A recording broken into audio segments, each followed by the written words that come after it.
समय होता था 25 वर्ष तक पढ़ाई बाल ब्रह्मचर्य आश्रम में रहते थे, 25 वर्ष गृहस्थाश्रम में, 25 वर्ष वानप्रस्थ आश्रम और 25 वर्ष संन्यास आश्रम को धारण करते थे। यह हमारे वर्णाश्रम का नियम है। तो ऋषभ नंदन भरत ने भी अपने पुत्र को राज सौंप के पुलहा आश्रम चले गए तपस्या करने। लेकिन एक दिन गंडकी नदी में स्नान करके भगवान सूर्य को जल दे रहे थे। उसी समय एक हिरण पानी पीने के लिए आई थी। पानी पी रही थी कि सिंह ने गर्जना की। सिंह की आवाज सुन के हिरण डर के मारे छलांग लगाई। वो गर्भवती थी। उनका जो गर्भ था वो प्रसव हो गया उसी जल में, गंडकी नदी में। और वो प्रसव बहता बहता आया और जहां पर भरत जल दे रहे थे भगवान सूर्य को, वहां पर आके अटक गए। जब भगवान भरत ने जब देखा तो उस शावक को, मृग शावक को लाया अपनी कुटिया में, बड़े प्यार से लालन पालन करने लगे। अब हुआ क्या, नहीं कहते, आए थे हरि भजन को ओटन लगे कपाट। जिसको छोड़ करके जिस माया मोह को आए थे फिर वही करने लगे। पहले तो राजपाट छोड़ के आए तपस्या करने, और यहां भी प्रेम प्यार में पड़ गए। किनके? हिरण के शावक के चक्कर में ला के प्रेम से पालने लगी। अब इतना प्रेम बढ़ गया, इतना मोह बढ़ गया। क्या करते, जब भरत जी महाराज ध्यान में बैठते, वो हिरण का शावक आकर के उनको खुजला देते, कभी पीठ पे चढ़ जाते, कभी जब डांट देते वो एक किनारे मुंह लटका के बैठ जाते। भरत को ये बहुत अच्छा लगता। और धीरे धीरे उनके बच्चे मृग शावक के प्रति उनका मोह बढ़ने लगा, ममता बढ़ने लगा, लगाव बढ़ने लगा। और एक दिन हिरण शावक हिरण के झुंड के साथ कहीं चला गया। भरत जी ने खूब ढूंढा, बहुत खोज किया, कहीं नहीं मिला। और हिरण की याद में, हिरण की याद करते करते उनका शरीर छूट गया। और वो भी मरने पर अंते यामति सागति, हिरण की याद में मरा तो वो हिरण में ही जन्म लिया। और एक मृगा की यहाँ जन्म लेने से, नहीं कहते, एक मृगा के संग ते भरत धरी मृग देहा। तुलसी उनकी कौन गति जो घर घर करत स्नेहा। भरत ने तो एक मृगा से प्रेम किया तो उसको मृग बनना पड़ा। तुलसी उनकी कौन गति जो घर घर करत स्नेह। उनकी कौन गति होगी जो 10 जगह उनका प्रेम बना हुआ है, उनकी क्या गति होगी। भरत ने तो एक जगह प्रेम किया तो मृग बना, और जिनकी 10 जगह पर प्रेम अटका हुआ है, चित चिपका हुआ, उसकी क्या गति होगी। जब हिरण बने लेकिन पूर्व संस्कार से उनका यदास्त बना रहा कि हम एक महात्मा थे, हम तपस्या करने गंडकी नदी के किनारे आए थे, पुलहा आश्रम में ध्यान कर रहे थे, और एक मृग शावक के चक्कर में हम मृगा में मेरा जन्म हुआ। तो वो सूखी सूखी घासों को खाते और जल्दी उनका शरीर छूट गया। और अगले जन्म में, तीसरे जन्म में, वो एक ब्राह्मण के घर, अंगिरा गोत्र ब्राह्मण परिवार के घर में उसका जन्म हुआ। वो 9 भाई थे, और 9 भाई तो सब पढ़े लिखे वेद पाठी ब्राह्मण बने। लेकिन भरत जो था, इसका भी नाम इस जन्म में भरत ही पड़ा। अब छोटा भाई था। अब पिताजी चाहते थे कि ये भी पढ़ लिख के, पंडित का बेटा है, ब्राह्मण का बालक है, पढ़ लिख लेगा, थोड़ा पंडिताई कर लेगा तो जीवन निर्वाह हो जाएगा। अरे ज्यादा विद्वान ना बने तो कहीं सत्यनारायण भगवान की पाठ करा दे, थोड़ा बहुत पूजा पाठ कर ले, तो यजमान की कृपा से इनकी वे दाल रोटी चल जाएगी। लेकिन भरत भी तो भरत ठहरे, उनको सब याद था। पोलहाश्रम में मृग के प्रेम में मृग बना, मृग से फिर ब्राह्मण बना। अब तो मैं बोलूंगा ही नहीं, बोलने से सब ये लफड़ा बढ़ता है, सब घाटा लगा। ना बोलूंगा ना लफड़ा बढ़े, तो क्या किया, पिताजी ने भेज दिया गुरुकुल। गुरुकुल में गुरुजी पढ़ाए, बोलो आ, ये वहां तो बोले आ, फिर बोले बेटा ये बोलो का, फिर बोले का, ज्यादा नहीं जो पढ़ा देते। बेटा ये पाठ करके याद करके आना, तो ये ज्यादा नहीं बोलते। याद किया नहीं, गुरुजी का बताते, बोलो ओम भूर्भुवः स्वः। ये सोचे अगर बढ़िया से मैं पिताजी को सुनाया तो ये और चक्कर में डालेंगे।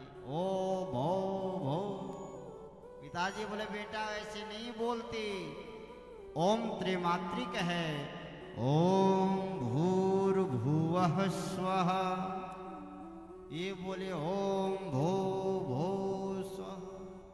पिताजी सर पे हाथ ले लिए, कहा तुम जड़ हो, जड़।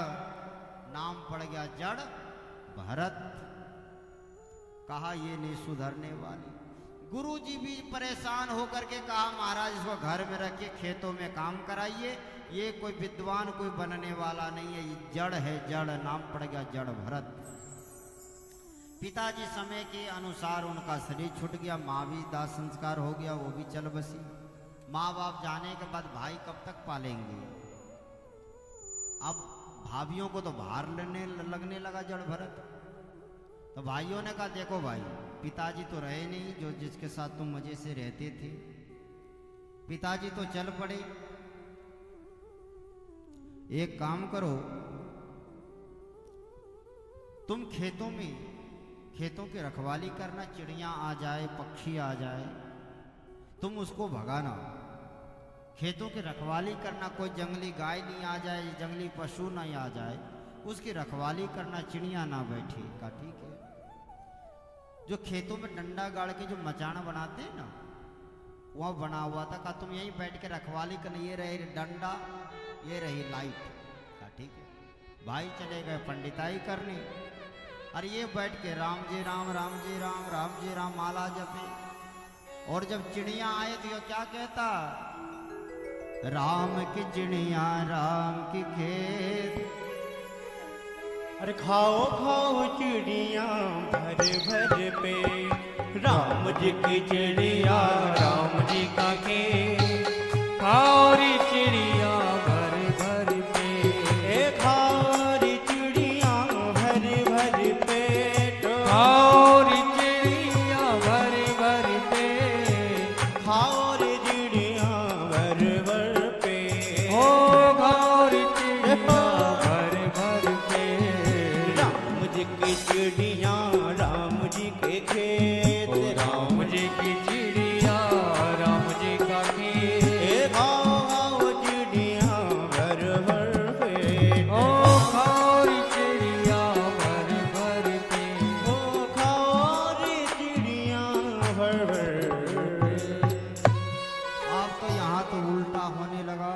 राम जी की चिड़िया राम जी की खेत, राम जी का खेत है, राम जी की चिड़िया है, हम भी राम जी के। खाओ रे चिड़िया भर भर पेट। भाइयों की जब नजर पड़ी, का मूर्ख को मैंने रखा चिड़िया को भगाने के लिए, ये तो बुला बुला के खिला रहा है। खाओ रे चिड़िया भर भर पेट। जो संत होते हैं ना, इसी प्रकार के होते हैं। गरीब आ जाए, अमीर आ जाए, गोरा आए, काला आए, भिखारी आए, कोई भी आए, संत की जो दृष्टि होती है वो एक होती है। जो आए सो एक ही दृष्टि निहार। सबके ऊपर एक ही दृष्टि होती है, वही सुंदर आत्मा का वो दर्शन कर दे। संत का लक्षण है पंडिता समदर्शिनः, नहीं है। विद्या विनय संपन्ने ब्राह्मणे गवि हस्तने, सुनिचैव सोपाके पंडिता समदर्शिनः। जो संत होते उनका यही लक्षण है, समदर्शिन। अब भरत जी महाराज की जो दृष्टि थी वो सम थी, बराबर था। वो सबको कहे खाओ रे चिड़िया, भर भर पेट, भाई आगे भगा दिया। कहा तेरे को मैंने रखवाली करने के लिए बैठाया, तुम तो ये चौपट कर रहे हो, भागो यहां से। जड़ भरत को घर से भी भगा दिया। कहा ठीक है, जैसी आ गया। राम जी ने भगा दिया तो हम भाग गए। तो एक वृक्ष के नीचे बैठे हुए थे। डकैतों ने एक मन्नत मांगी थी भद्रकाली से कि अगर मेरा बेटा हो जाएगा तो हम तुम्हें एक नरबलि देंगे। बेटा हो गया प्रभु की कृपा से। जो नरबलि लाया तो नरबलि भाग गया। डकैत के जो सरदार था, सरदार ने कहा जो कोई मिले पकड़ के ले आओ। जड़ भरत जी दिखाई पड़े, मोटा ताजा तगड़ा उठा के ले आए। देखा बहुत तरोताजा, क्या सुंदर शरीर है, मोटा तगड़ा। उनको बढ़िया बढ़िया खिलाने लगे। जड़ भरत को कई दिनों से भूखे थे, दबा के खा लिए। उनको नहलाया गया, बढ़िया कपड़ा पहनाया गया।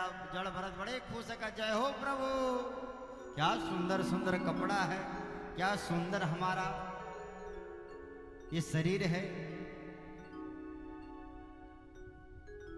तो कोई नहीं, जब उनको रखा, खिलाया पिलाया, माला पहनाया, कहा महाराज सिर नीचे करो। कहा क्या करोगे? कहा फोकट का लड्डू थोड़ी खिलाया हो, सिर नीचे करो। तो जड़ भरत ने सोचा लगता मेरा मृत्यु नजदीक आ गया, समय आ गया। कोई बात नहीं, प्रभु की जैसी इच्छा, सर को नीचे किया। जैसे खड्ग उठा के काटने के लिए चाहा तो भद्रकाली वहीं प्रकट हो गई और भद्रकाली ने तलवार उन्हीं के हाथ से खड्ग लेकर के सारे चोरों को कत्लेआम कर दिया। और भद्रकाली कहती प्रभु ये मूर्खों को नहीं पता आप कौन है, इसे क्षमा कर दीजिए और आप यहां से पधारिए। बहुत बड़ी गलती हो कि हमें क्षमा कर दीजिएगा। भरत ने कहा अगर मैया तुम खुश हो मुझ पर, आप ये काम करो, इन निरपराध बालकों को क्षमा कर दो, इनको जीवित कर दो। इनको नहीं पता मैं कौन हूं, लेकिन तुम तो जानती हो मैं कौन हूं। फिर उनको मां भद्रकाली ने जीवित किया। जड़ भरत जी वहां से चल पड़े। रास्ते में जा रहे थे, उसी समय सिंधु सोबीर देश के राजा रहुगण सत्संग सुनने के लिए जा रहे थे। पालकी में बैठ करके जब जा रहे थे, उनका एक कहार बीमार पड़ गया। जब कहार बीमार पड़ा तो कहारों ने राजा से शिकायत किया कि महाराज एक कहार बीमार पड़ गया है।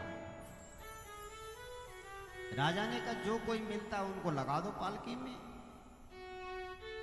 जड़ भरत दिखाई पड़े, उनको पकड़ के कह रहा। जड़ भरत ने कहा जैसी प्रभु की इच्छा, आके लग गए। लेकिन संत तो संत ठहरे। जब लग गए पालकी ढोने लगे, कहा प्रभु की इच्छा है पालकी ढो, वो तुम्हें ढो रहा हूं। जब चीटा दिखाई पड़े जमीन पे, वो काला काला जो चीटा होता जमीन पर, यहाँ क्या कहते हैं चीटा ही ना, वो जो होता काला काला जो जमीन पे निकलता है, चीटा चीटा चीटी जो कहते हैं। हेलो, तो चीटा जो था, उनको जब पैर के नीचे आते तो वो 2 कदम और आगे उछल जाते। जड़ भरत राजा की जो पालकी के ऊपर चट से आवाज हो, राजा गाली दे, अरे मूर्खों तुम्हें चलना नहीं आता, ऐसे भी चला जाता। जो दूसरे कहार कहते महाराज हम तो बढ़िया से चल रहे हैं, ये जो अभी अभी जो कहार लगा है ना, ये बदमाशी कर रहा है। फिर आगे बढ़े, फिर चींटा दिखाई पड़ी, फिर 2 कदम उछल पड़े, फिर चट लगी। इस बार राजा क्रोध से भर गए, का मूर्खों तुम्हें चलना नहीं आ रहा? हे ओढ़ारः साधवती क्रमत किमिति विषम मुह्यते यान मीति। हे ओडार, तुम्हें ठीक से चलना नहीं आता, ऐसे मर मर के चल रहे हो, तुम सिर मेरा फोड़ रहे हो। और कार होने का महाराज हम तो सही से चल रहे, जो अभी अभी लगा है ना ये बदमाशी करता, हम तो बढ़िया से चल रहे हैं महाराज। जब राजा रहुगण ने सिर बाहर पालकी से निकाला,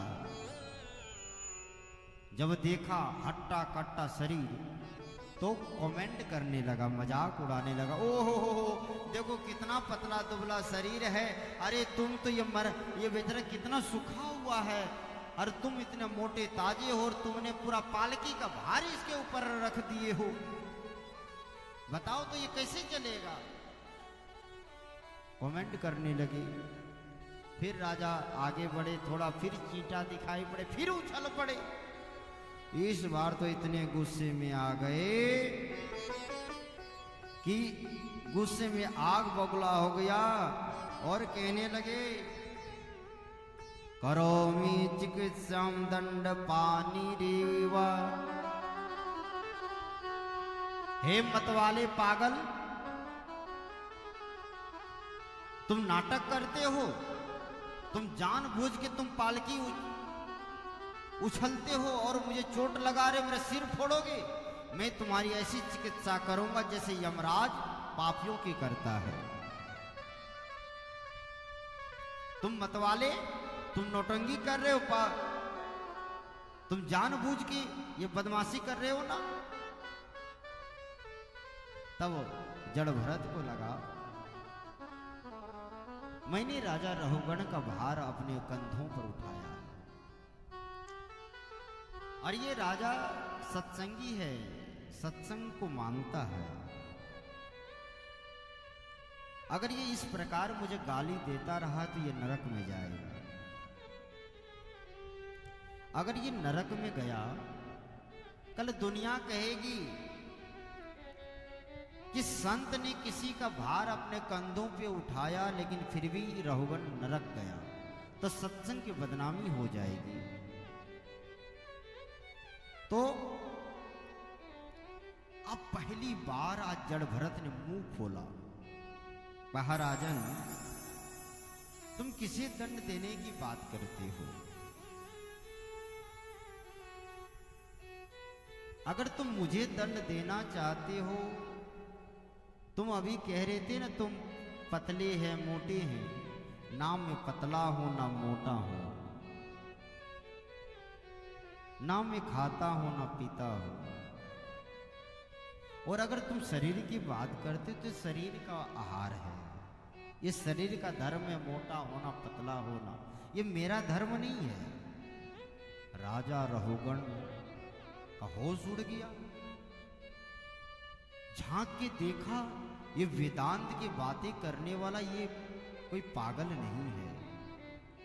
गौर से जब देखा तो उसके जनेऊ दिखाई पड़ा कंधे पर, डर गया और पालकी से नीचे उतर के चरणों पे गिर गया और कहा, महाराज आप कौन हैं? कस्त्वं निगुणश्चर सिदुजानां विभर्ष सूत्रम कतवो धूतः। महाराज आप कौन हैं? ये अवधूत वेश में इस तरफ विचरण करने वाले कहीं भगवान कपिल तो आप नहीं हैं? भरत ने कहा, मैं कपिल हूं चाहे भरत हूं, तुम्हें क्या मतलब? कहा नहीं, इस तरफ वेदांत की बातें करने वाला कुछ साधारण महापुरुष आप नहीं हैं। आप हैं कौन? जब जनेऊ दिखाई पड़ा ना और डर गया। कहा, महाराज मैं किसी से नहीं डरता, मुझे डर नहीं लगता किसी से, लेकिन मुझे ब्राह्मणों से बड़ा डर लगता है महाराज। कहा क्यों? कहा, इंद्र कुलिस मम सोल विशाला। इंद्र के वो जो वज्र से मुझे डर नहीं लगता, भगवान के त्रिशूल से मुझे डर नहीं लगता, काल दंड हरि चक्र कराला, काल के दंड से मुझे डर नहीं लगता, भगवान के सुदर्शन चक्र से डर नहीं लगता। जो इन कर मारा नहीं विप्रद्रोह पावक सो जरहि। महाराज, मैं इस किसी भी चीज से डर नहीं लगता, लेकिन ब्राह्मणों के क्रोध से मुझे बहुत डर लगता है महाराज। कहा क्यों? कहा ऐसी बात है महाराज, अगर इंद्र को अगर क्रोध आए तो मुझे मारेंगे, भगवान शंकर को अगर क्रोध आए तो मुझे मारेंगे, काल को अगर मारना होगा मुझे मृत्यु दंड देंगे, भगवान विष्णु को क्रोध आए तो मुझे दंड देंगे, लेकिन अगर ब्राह्मण को क्रोध आ गया तो महाराज जड़ मूल से पूरे खानदान को वो भस्म कर देंगे। इसलिए मुझे बहुत डर लगता है ब्राह्मणों के क्रोध से महाराज। जड़ भरत ने कहा तुम डरो नहीं, हम क्रोधी वाले ब्राह्मण नहीं, हम बड़े संत ब्राह्मण हैं, तुम डरो नहीं, हम दुर्वासा ऋषि नहीं हैं। तब शांत हुई। कहा महाराज आप कौन है? अभी अभी आपने कहा ना मैं मोटा हूं ना पतला हूं,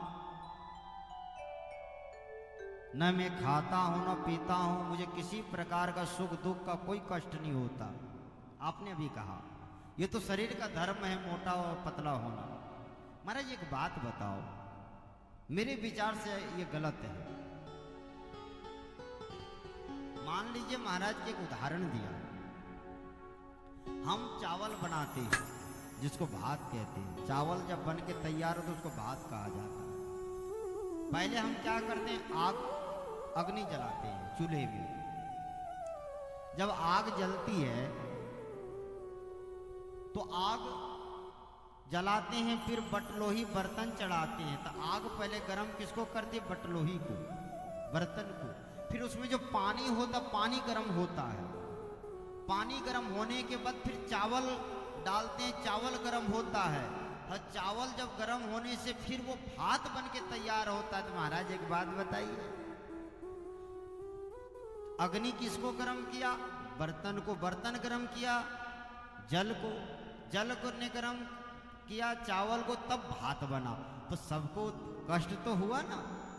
तो कैसे नहीं, अगर शरीर को कष्ट होगा तो इंद्रियों को कष्ट होगा, इंद्रियों को कष्ट होगा तो मन को कष्ट होगा, और मन को कष्ट होगा तो आत्मा को तो कष्ट तो होगा ही ना महाराज। तो जड़ भरत जी महाराज कहते हैं अकोविदः कोविद वाद वादाना। तुम हो तो मूर्ख, लेकिन संत महात्माओं के साथ बैठने से तुमको विद्वानों जैसी भाषा बोलने भी आ गया, लेकिन तुम हो मूर्ख। अकोविदः, तुम महामूर्ख हो।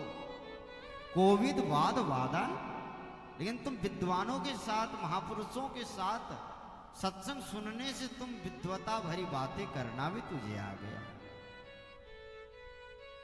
तुम जिसका उदाहरण दे रहे हो ये निर्जीव तत्व है, निरावय तत्व है, और जिसके साथ तुम इसको घटा रहे हो, जिसके साथ तुम इसको जोड़ रहे हो, वो सावय पदार्थ है। ये सावय है, ये निर्वय पदार्थ है। तुम उदाहरण दे रहे हो ये संसार का, घटा रहे हो इस आत्मा का, ये नहीं। लेकिन सबको दुख हुआ, लेकिन जो आकाशवत जो हंडी में है उसको कोई कष्ट नहीं होता है। पानी, आग गर्म करती है बर्तन को, बर्तन जल को, जल चावल को, लेकिन जो आकाशवत जो तत्व है उसके अंदर हंडी के, उसको कोई कष्ट नहीं होता है। उसी प्रकार इस आत्मा को, शरीर को, सबको, शरीर को, इंद्रियों को कष्ट होता है, लेकिन आत्मा को कोई सुख दुख नहीं होता है। नैनम चिंदन्ति शस्त्राणि नैनम दहति पावक न चैनम कलद्यन्त्यापो नो श्वसति मारुतः। वो आत्मा तो अजर और अमर है, उसे कोई कष्ट नहीं होता है। अच्छा महाराज, बड़ा सुंदर ढंग से उनको समझाया और भवाट